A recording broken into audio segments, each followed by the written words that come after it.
जालना में चिकित्सा शिक्षा ले रहे 25 वर्षीय धनंजय अनंत काले का सड़क हादसे में निधन हो गया। इलाज के दौरान ब्रेन इंजरी के कारण उनकी मृत्यु हो गई। दुख की इस घड़ी में परिवार ने मानवता की मिसाल पेश करते हुए धनंजय के अंगदान का निर्णय लिया है। तत्काल जालना से पुणे तक ग्रीन कॉरिडोर बनाकर संजीवनी सुपर स्पेशलिटी हॉस्पिटल से उनके अंगों का संकलन किया गया। फेफड़े और लीवर पुणे के अस्पताल में, जबकि किडनी छत्रपति संभाजीनगर के अस्पताल में प्रत्यारोपण के लिए भेजी गई है। इसके अलावा आंखों की रेटिना जालना भेजी गई और इस निर्णय से कुल 6 मरीजों को नया जीवन दान मिलने जा रहा है। नमस्कार, मी डॉक्टर राहुल केंद्रे, मी doctor DY Patil hospital Pimpri पुण्यावरून आलेलो आहे। मी लंग ट्रान्सप्लांट फिजिशियन म्हणजेच फुफ्फुस प्रत्यारोपण विशेषज्ञ आहे।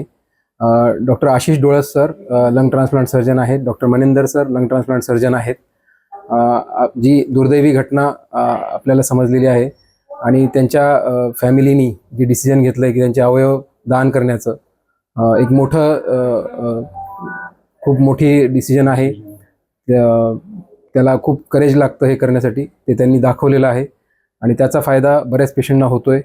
आम्ही इथं फुफ्फुस त्यांचे रिट्रीव्ह करण्यासाठी आलोय की इथून घेऊन आम्ही ते पुण्याला घेऊन जाऊन तिथं असे पेशंट ज्यांना ऑक्सिजन लागतो, जसे की फायब्रोसिस, लंग फायब्रोसिस किंवा दम्याचे आजार, खूप सिव्हिअर दम्याचे आजार जे ऑक्सिजनवरती डिपेंडंट आहेत, अशा पेशंटमध्ये हे अवयव लावले जातात आणि त्यांना एक नवीन आयुष्य भेटू शकतं।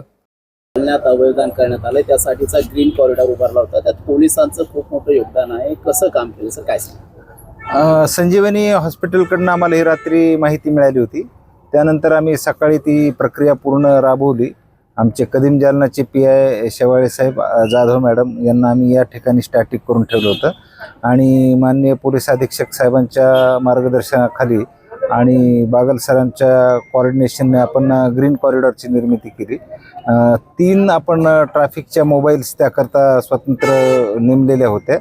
10-10 मिनिटांनी ही प्रक्रिया पूर्ण होणार होती, त्यामुळे आपल्याला स्वतंत्र मोबाईल नेमायचे होते। आता 2 गेलेले आहेत पुण्याकरता समृद्धी मार्गाने, त्यासाठी स्वतंत्र आपण 2 मोबाईल पायलटिंग ठेवलेले होते आणि आता 3री जे आहे किडनी संभाजीनगर इथं जाणार आहे, तर त्याकरताही आपण 2 स्वतंत्र मोबाईल ठेवलेले आहेत। सर, आपण संजीवनी मल्टी स्पेशालिटी हॉस्पिटलमध्ये आज अवयव संकलन करण्यासाठी आलेले आहात। आपण कोणता अवयव घेऊन जाणार आहेत, कुठल्या शहरात येणार आहेत, काय सांगा? नमस्कार, मी डॉक्टर मनोज श्रीवास्तव, मी रुबी हॉल हॉस्पिटल पुणे जिल्ह्यातून आलेलो आहे। जालना जिल्ह्यात पहिल्यांदाच आज अवयवदान हे प्रोसेस घडते।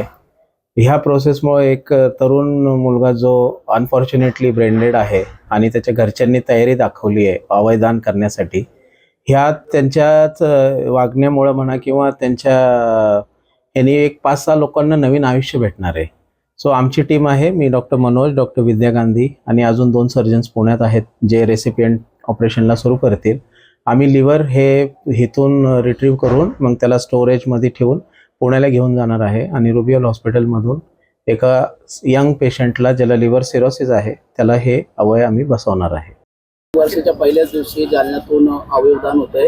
एका तरुणाच्या मृत्यूनंतर 6 रुग्णांना जीवनदान देत आहेत। तुम्ही काय सांगाल, कशी प्रक्रिया राबवत आहे? खरं तर आज सुखासोबत दुःखाचाही क्षण आहे।